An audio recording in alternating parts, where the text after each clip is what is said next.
आपला भारत शांतिप्रिय देश आहे.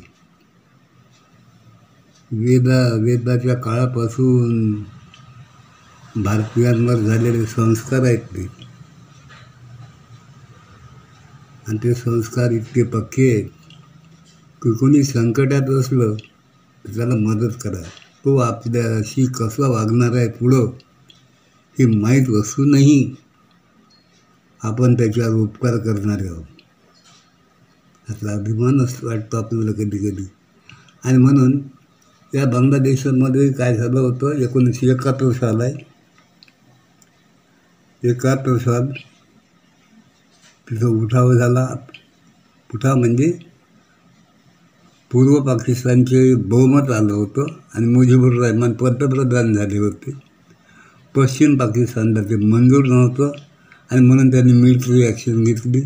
इथल्या लोकांवर अत्याचार करणं सुरू केलं, कारण यांनी अलग देश हे करायचं ठरवलं होतं आणि म्हणून जबरदस्तीनं त्यांच्यावर अत्याचार करायला लागले. अशा वेळेला भारतातल्या काही संस्थांनी जे निर्वासित येत होते त्यांच्या सेवेसाठी तिथे धावले. त्यातली एक गुजरातची शांतीसेना, सर्वोदयवादी आहेत. आपल्या यवतमाळलाही असे सर्वोदयवादी लोक आहेत. सदाभाऊ अकोलकर होते, बाळासाहेब सरोदे होते, गुणवंतराव फाले होते. अनायसं मला सुट्या लागल्या होत्या उन्हाळ्याच्या. माझा भाऊ म्हणे, तू घरी जाऊन काय करशील? नेहमीच वाक्य होते, पौर्णिमेवर पोहायला जाशील, त्याच्यापेक्षा आणायचे चान्स आहे शांतीसेनेत जा.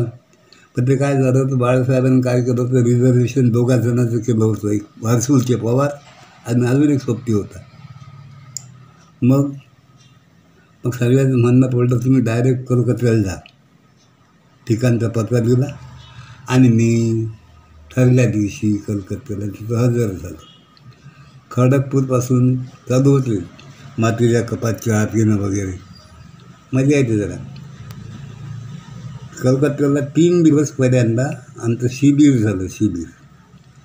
3 दिवसात तिथले त्या बांगलादेशचे मोठे मोठे लीडर यायचे आणि का उठाव झाला, खरी त्यांची परिस्थिती समजून सांगायची. बांगलादेशचं म्हणणं काय आहे तिथल्या लोकांचं आणि काय कारण आहे हे समजून सांगायचे. आलं तर आपल्या लक्षात ते. आणि 3 दिवसानंतर मग या कलकत्त्यापासून आम्ही बनगावला गेलो.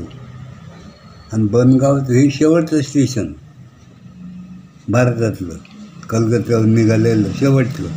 पुढं रुळतं जातात जेसवरला, पण जेसवर बंगालमध्ये आहे, म्हणजे त्या देशच्या पूर्व पाकिस्तानमध्ये.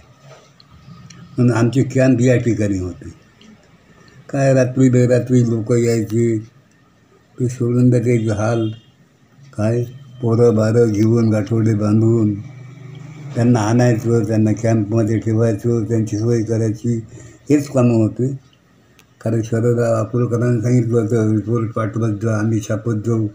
काही वेळ भेटला नाही. ते जवळजवळ 8 दिवस असं आम्ही काम केलं. बऱ्याच संघटना होत्या, नुसती शांतीसेनाच नव्हती, बऱ्याच संघटना होत्या. त्यांचे अलग अलग कॅम्प होते आणि तिथे सगळ्या सोयी होत्या. सोयी मात्र भरपूर केल्या होत्या, भारत सरकारने केल्या होत्या. आणि लहानशूर लोक आहेत आपल्या देशातले, संस्कृती आपली तशी आहे. आणि म्हणून तिथं खाण्यापिण्याची काही कमी नव्हती. त्या निर्वासित लोकांना अगदी मानानं वागवल्या जात होतो. आम्ही आणत होतो त्यांना, रात्रीरात जाऊन घेऊन त्यांना आणायचं, त्यांना कॅम्पमध्ये ठेवायचं, बीर द्यायचा, सगळे कामं केले आम्ही. मोठा चान्स भेटला जीवनात मला असं. पण 8 दिवसानं काय झालं, 8 दिवसानं परिस्थिती बिघडली आणि भारतानं मग ॲक्शन घ्यायचं ठरवलं. भारताचं सेना बांगलादेशमध्ये घुसली, शांतीसेना म्हणून, आणि त्यांनी आपलं कार चालू केलं. बांगलादेश स्वतंत्र केला. आम्हाला 8 दिवसानंतर सांगितलं की तुम्ही आता जा, आता हे सगळं मेट्रोच्या ताब्यात गेलं आहे, तुम्ही आता जा. 8 दिवसांना मी वापस आलो. मोठा जीवनातला मोठा चान्स भेटला मला. कलकत्ता पाहायला भेटलं. हे कलकत्ता, हा हावडा ब्रिज. हावडा म्हणजे इकडलं आपल्या इकडचं शेवटचं स्टेशन, म्हणजे पश्चिमेकडचं, गंगेच्या पश्चिमेकडचं हा हुबळी फाटा आहे गंगेचा. इकडचं स्टेशन हावडा आणि तिकडल्या बाजूला कलकत्ता आहे. कलकत्त्याचं नाव, कलकत्त्याचं स्टेशन दुसरं आहे, त्याचं नाव सिल्लोड की काहीतरी असं काहीतरी आहे, सरोवर आहे, आठवत नाही आता. आणि तिथून मग पुऱ्या याच्यात आसाम वगैरे सगळीकडे गाड्या तिथून जातात. आपल्या इथं हावड्याचं हे रूळ दाखवलं मी शेवट, हे टर्मिनल आहे, इथून आपल्या गाड्या वळतात. हा हावडा ब्रिज आहे प्रसिद्ध. म्हणजे कलकत्त्याला गेला हावडा ब्रिज पाहिला का असं कोणाला विचारायची गरज नाही, कारण त्या हावडा ब्रिजवरूनच हावड्यातून कलकत्त्यात जावं लागतं. असं मोठा चान्स पाहिला जीवनातला. एक काय या व्हिडिओच्या निमित्तानं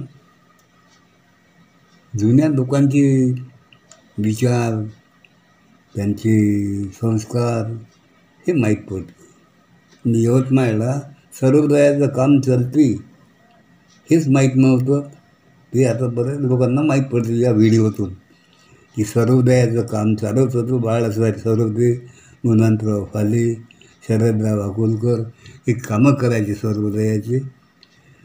संबंध यांचे सेवाग्राम वगैरे होतेच. असो हा या निमित्तानं व्हिडिओ केला.